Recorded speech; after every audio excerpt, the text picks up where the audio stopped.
everybody, my name is Ben. I'm not from here, as you probably can tell.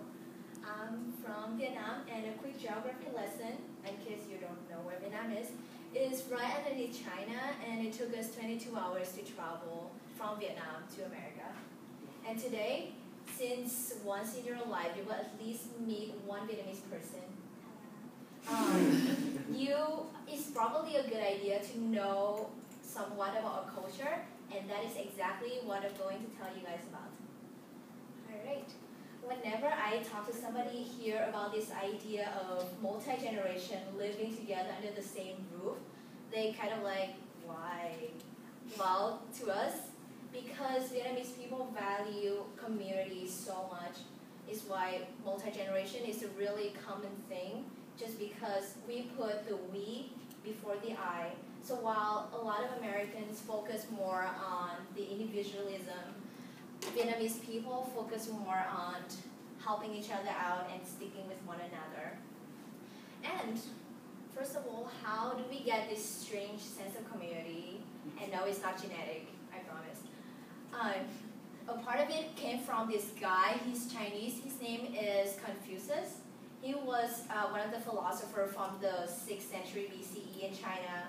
And he basically said the heavens are super complicated to figure out, so it's probably a good idea that humans just try and focus on figuring out their lives on this world right now. So he said that it is a really good thing if we focus on interacting with one another with respect and with grace. That's why he advocated for be great, make the best life for your family. So taking care of your family, taking care for those who you love. Also loving your country, so patriotism. And then community, so taking care of one another. And Confucianism has been ingrained in Vietnamese people ever since around that time, I guess. And it also goes along with our history. Vietnamese people are actually of Chinese descent, and I just found that out too. But we're not Chinese, I guess. We speak our own language. So the Vietnamese people came all the way from China to this strange land now is known as Vietnam. And we decided to do rice farming. And we figured out soon enough that irrigation system was really complex and it involved a lot of people working together. So that's why we started to learn to actually work together.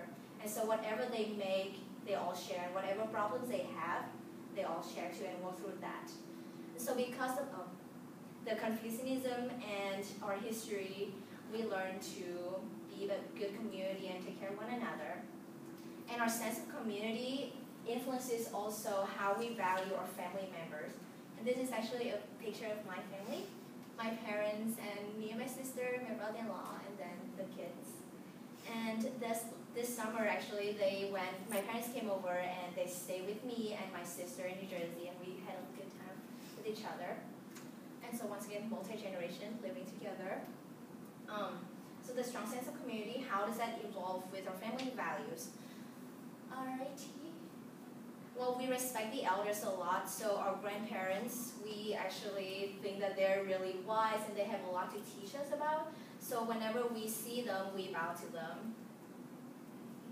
Or whenever you even see like an older person, you would bow to them just as a form of respecting and showing them that they're important and they actually have a good thing to say. And lastly, it involved the way the parents and the child interact with one another.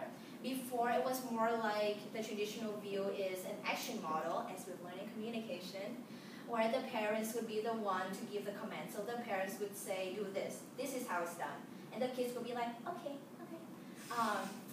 So that's how arranged marriage came about, because of this idea that the parents are the authority and they're the one that deserve the best, so like the most respect that you can have.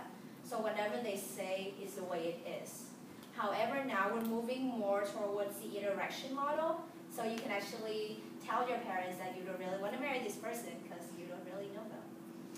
And you can actually get to date and, things like that. And even though my parents, I'm a nutrition major and there is no Vietnamese people major in nutrition. I really don't know why. But when I told my parents that, they were a little skeptical at first, but they still respect my decision. And I still respect them, so I said it in a very nice way, not like yelling at them. Don't do